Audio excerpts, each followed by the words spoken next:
मेरा नाम पूनम प्रधान है। मैं हेल्थ सुपरवाइज़र हूँ और आज हम कम्युनिकेबल डिजीज़ में टेटनस के बारे में डिस्कस करेंगे। टेटनस टेटनस को हम धनवर्ती के नाम से भी जानते हैं। टेटनस एक बहुत ही घातक बीमारी है जो कि क्लोस्ट्रीडियम टेटानी के जीवाणु के द्वारा होती है। इसका जीवाणु एक्सोटॉक्सिन उत्पन्न करके शरीर में ऐंठन उत्पन्न करता है और ये कई तरीके से घातक सिद्ध हो सकता है और कभी कभी इसमें रोगी की मृत्यु भी हो जाती है।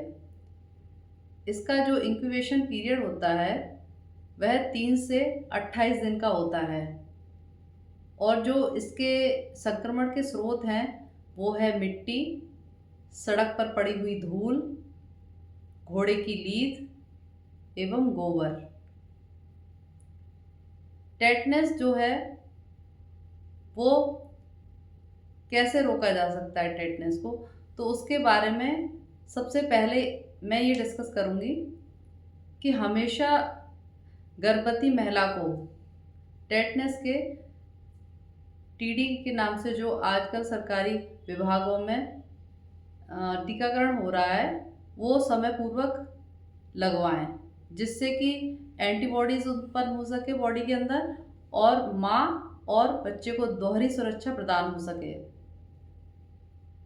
बच्चे के जन्म के बाद 6 हफ्ते पर और 10 हफ्ते पर और 14 हफ्ते पर डीपीटी का फर्स्ट डोज, सेकेंड डोज और third dose 0.5 ml intramuscular left anterolateral position पर 0.5 ml दिया जाना चाहिए और इसकी जो बूस्टर डोज है वह 16 से 24 माह पर तथा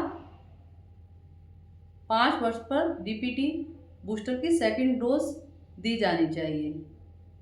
आजकल डीपीटी जो है पेंटावेलेंट वैक्सीन में भी इंक्लूडेड है और वही 1.5 माह पे, 2.5 माह पे और 3.5 माह पर दी जा रही है। टेटनस जो है एक जानलेवा बीमारी है, इसीलिए इसकी सुरक्षा पूर्व ही प्रदान की जानी चाहिए। इसके जो संचरण की विधि है वह अधिकांश रोगी में चोट लगने के बाद संक्रमित औजार या संक्रमित स्थान से जीवाणुओं का शरीर में प्रवेश करना होता है। इसीलिए हमेशा जब भी कोई इक्विपमेंट से हाथ कटे या किसी संक्रमित स्थान पर चोट लगे तो तुरंत ही टीटी या टीडी का इंजेक्शन अवश्य लगवाएं। खसरा कम्युनिकेबल डिजीज। खसरा एक विषाणु से संक्रमित होने वाला रोग है जो कि एक जानलेवा रोग है। यह आमतौर पर जनवरी से लेकर अप्रैल तक के माह में भारत में फैलता है और अगर एक व्यक्ति जो संक्रमित है वह आसपास के 90% तक के लोग जो प्रतिरक्षित नहीं हैं उनको भी संक्रमित कर सकता है। खसरा को 10 दिन का खसरा या फिर लाल खसरे के नाम से भी जाना जाता है। इसका जो इंक्यूबेशन पीरियड रहता है वह 10 से 14 दिन का होता है। जो खसरा के लक्षण हैं उसमें खांसी, छींक, नाक का बहना तथा खसरे से पहले मुंह में हल्के से वाइट कलर के कॉप्लिक स्पॉट्स भी दिखाई देते हैं। खसरे के 6 दिन बाद कुछ सिम्टम्स चेहरे पर व गर्दन पर लाल चकत्ते के रूप में या गहरे गाढ़े गुलाबी चकत्ते के रूप में भी दिखाई देते हैं। खसरा जो है वो, इसका कोई खास उपचार नहीं है, लेकिन खसरे से बचाव किया जा सकता है। बचाव में अगर कोई बच्चा संक्रमित है तो उसको आइसोलेट करें, और उसके बचाव में सबसे पहले उसको एमएमआर का टीका लगवाएं, या एमआर जो कि सरकारी हॉस्पिटल में आमतौर पर दिया जाता है, जिसमें मीजल्स और रुबेला इंक्लूड रहता है। और इसका दूसरा भी टीका है जिसको हम एमएमआर के रूप में भी जानते हैं, जिसमें मीजल्स, मम्प्स और रुबेला, ये तीनों वैक्सीन इंक्लूड हैं। हमेशा यदि बुखार तेज वगैरह होता है तो उसमें पैरासीटामोल आप उसको दे सकते हैं। और एंटीबायोटिक हम जब देंगे जब कोई एंटीबैक्टीरियल इन्फेक्शन हमको महसूस होता है। यह आमतौर पर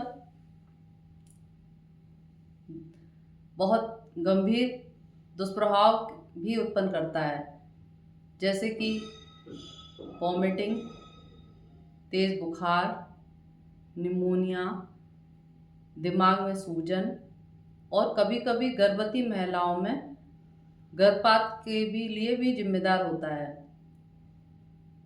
गर्भवती महिलाओं में अगर इसका इन्फेक्शन होता है तो गर्भपात भी होता है, साथ में गर्भ भी जल्दी हो सकता है। खसरा के जो मुख्य रूप से मरीज होते हैं उनको हमेशा एक साफ शुद्ध वातावरण दिया जाता है। खसरा के रोगी को पर्याप्त आराम, खूब सारे तरल पेय पदार्थ और बुखार एवं दर्द की दवाएं तथा एंटीबायोटिक भी दी जानी चाहिए। यदि आज की आपको मेरी वीडियो पसंद आई हो तो प्लीज़ इसे लाइक कीजिए, सब्सक्राइब कीजिए एंड शेयर कीजिए। और आपको मेरा वीडियो देखने के लिए बहुत बहुत धन्यवाद।